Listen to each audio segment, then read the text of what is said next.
masawayan man ta, dapat kamausad ta magpabadlong mga igsoon, mga higala. Kung unsaon nato, no? Muni nga si Timoteo nagbadlong kung ingani na ang atong kinabuhi, ang kahimtang sa atong kinabuhi, no? Nga palahubog ta, magbutang-butang mo itong mga bersikulo ganina nga akong gibasa. Si Timoteo nagbadlong ani mga igsoon nga ang balaang kasulatan gisulat ni sa lamdag, tinaw gyud kayo, pinagi gikan sa Dios og mapuslanon alang sa pagtudlo sa kamatuoran. Mao ni mga igsoon nga ang kamatuoran. So kinahanglan ni nga ato gyuning gamiton mga higala, no? Og sa sunod nga bersikulo mao to siya mga igsoon sa 2 Timoteo. Og doon na rin istorya mga igsoon, no? Kung nakainomdom ta, paglansang ni Ginoong Hesus, diri pa siya sa kalibutan, doon na siya mga kauban mga igsoon, katong mga sadaan nga duha ka tawo. Si Ginoong Hesus natungan, og naa siya itapa diri sa tuo nga bahin, nga gilansang sad, og sa wala nga bahin, gilansang gihapon mga igsoon, mga higala. Munang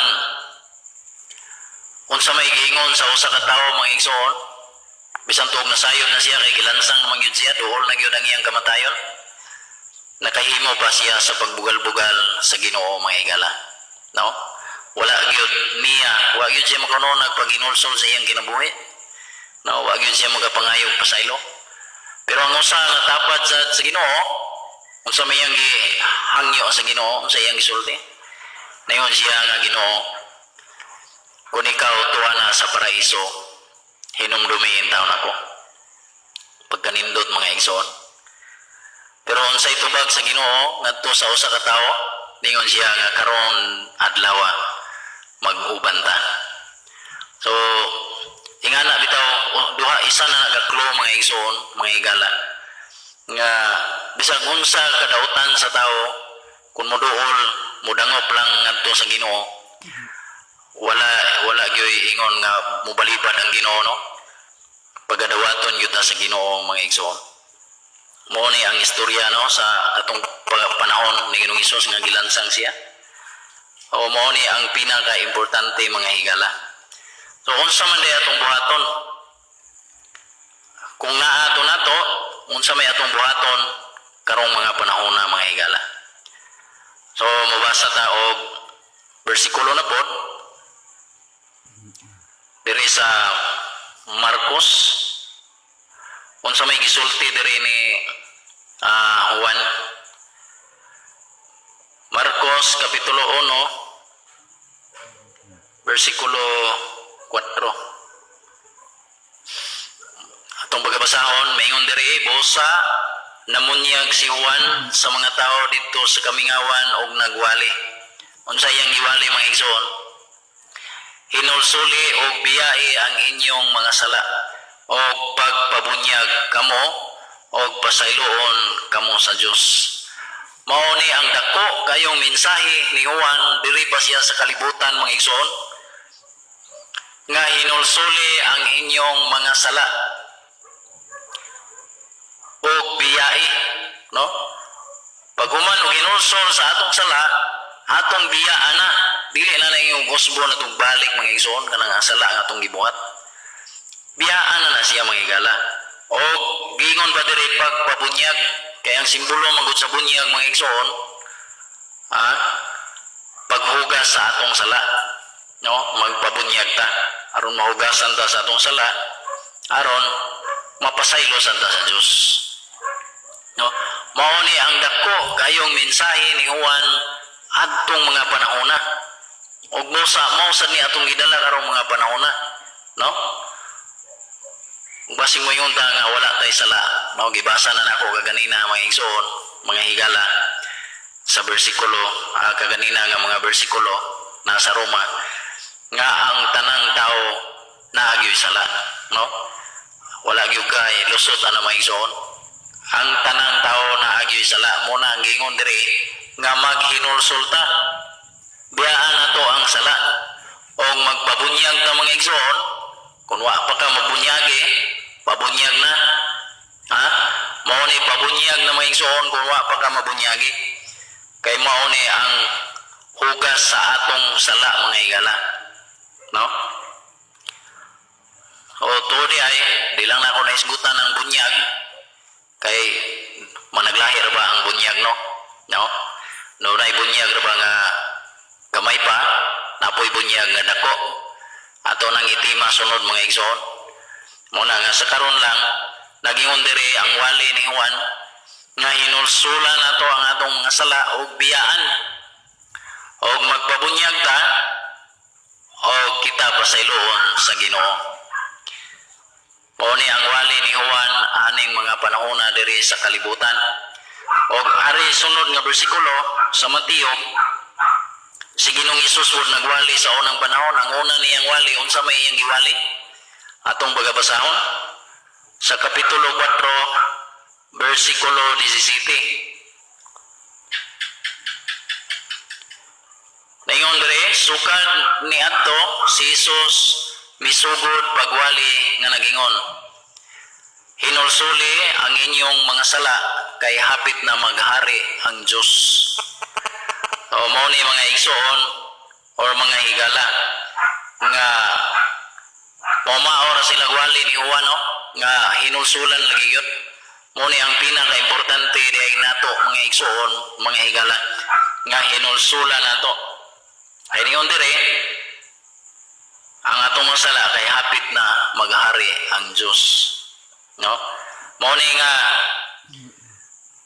magisgod itong maghari ang Diyos may igsoon, panahon pa man nilang Hesus, sa unang panahon, nangamatay na lang ang mga apostoles, wala pa gyud maghari ang Diyos may igsoon, kaning iyang pagbalik. So karong mga panahon na sad,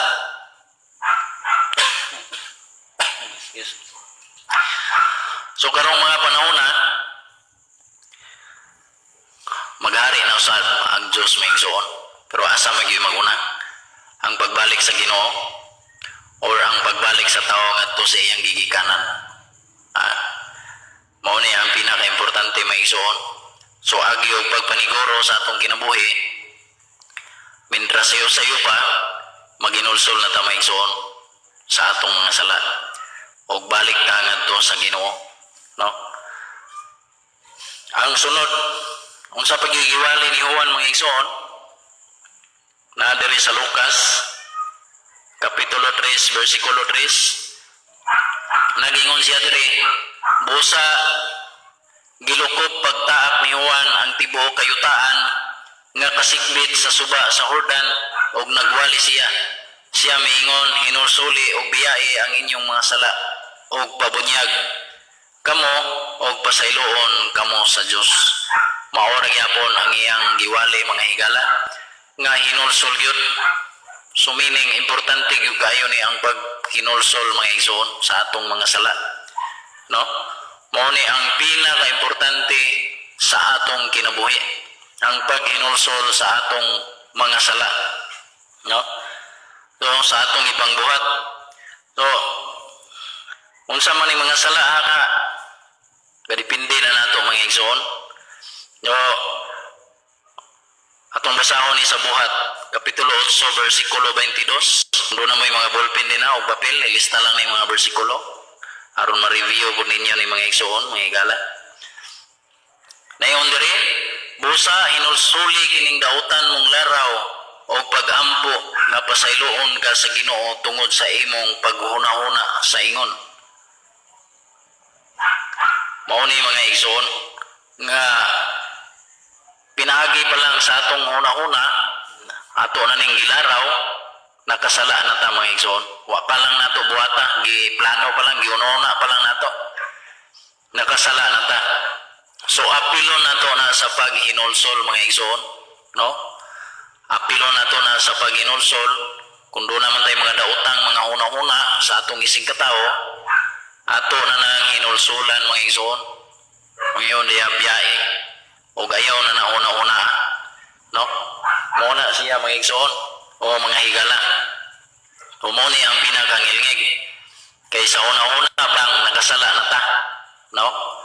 Sa una-una pa lang naana ang sala, wa pa lang natubuhata. Muna nga sa panahon ni Ginoong Hesus, gauna-una pa lang ta mga igsoon, nakasala na ta. Munang hinulsulan gyapon na nato.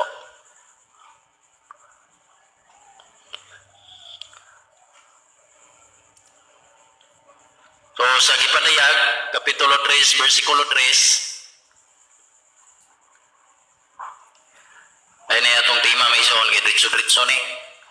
No? Wala ta kayo'y pagara-garaan ni mga ison, mga komedya-komedya nga tema, na uban nga muwali, o musiyar sa pulong sa Ginoo, ganahan ta maminaw tungod kay daghan sila og adlib, no? Dili ta katugon maminaw, pero kining ako ang ison, problema na ninyo magtugtog mo din na, basta kay ako nagsulti ta sa pulong sa Ginoo. Isgot-isgot ni mga igsoon sa pulong sa Ginoo nga sa ulay mga adlaw dili mo maka sa tawag ani dili mo magapaningil na ako mga igsoon, no? Kaya ako ni share ko sa inyo pinagi sa pulong sa Ginoo. Depende na nini sa inyo mga igsoon, mga higala, kung motuo mo sa pulong sa Ginoo dili. Ayaw magtuo sa akong ayaw magtuo na ako, kung dili ang pulong sa Ginoo mo ituuhi, no? Mao ni siya mga igsoon. So nayon diri sa Gipadayag Kapitulo 3 versikulo 3, nayon diri, busa hinumdumi kadtong pagtulunan nga gitudlo kanimo og imong nadunggan. Kanusam ka nagadungog mga igsoon, posible dugay na og na-review karon o na-refresh nya tumana kini og hinulsuli ang imong mga sala. Kung dili ka magmata, buanha ako kanimo sama sa usa ka kawatan, og dili ka mahibalo sa takna sa akong pag-abot. So mao ni may igsoon nga mangandam yuta, kay ang pagbalik sa Ginoo sa may gingon sama sa kawatan, walay nasayod mga higala. Mao ni nga mangandam yuta, kay ngano man ang pulong sa Ginoo mao ni usa nga makatabang nato nga kita maandam ta sa pagbalik sa Ginoo. Mayon diri, kung dili ka magmata, unsa may sabot ani mga igsoon, atong ibutang nga natug magyuga ni o nagpadayon baga tagbuhat sa dautan, dili gyud ta magbago. So mo ni giyon mo anha ako kanimo, ningon ang Ginoo sama sa usa ka kawatan. So, basig ma-surprise ta, no? Kaya nga naman, kabalo ba ta kung natong balikan nato ang istorya ni Noe? Si Noe sa unang panahon, gipabuhat sa Diyos o arka. Dako kayong arka may igsoon. Naay mga suko dito sa Biblia, nasa Genesis. Dako kayong arka gibuhat ni Noe. Aron ang mga tao daghan unta pod ang makarga, maluwas. Pero unsa may gibuhat sa mga tao mga igsoon, wala gyud may patuo ni Noe, no? Og sa laktod nga pagaistorya sa dugay ng wali ni Noe atong mga panahona, gimanduan si Noe nga Noe saka na sa arka, giingnan siya sa Dios. Og pagsaka ni Noe sa arka, iya pang giagni ang mga tao nga saka nimo kay pagalunupan ang kalibutan, wala gyud motuo mga higala ang mga tao ni Noe. Og gisira sa Ginoo ang arka. Og pagsira mga igsoon, nakurat ang mga tao tungod kay dunay kabaguhan ang kalibutan, may aksyon og kangit-ngit. Og dito ni banlas ang mga tao mga igsoon, mo na giingon nga nasira na ang kaluwasan. Kay di naman yun mabrihan. Mangyaw sila ni Noe atong panahon na nga Noe pasakya kami o abrihe kami. Pero si Noe wala gyoy mahimo mga higala. Humana ang iyang serbisyo. Humana ang iyang pagpahibalo sa mga tao. Pero nagmagahi ang mga tao mga higala sa ilang kasing-kasing. Bisag kapila nagayaw-yaw si Noe nga sakay gyud mo sa arka. Ug di mo masakay malaglag mga igsoon. Mao na pinakasayon na gyud unta kayto. Mao sad ni karong mga panahon na mga igsoon nga balik gyud ta sa Ginoo, no?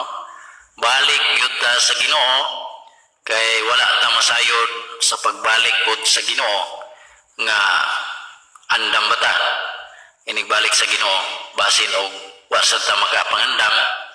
Mao toy gingon ako mapariha ta sa sitwasyon ni Noe. Mao ni mga higala. Mao ni nga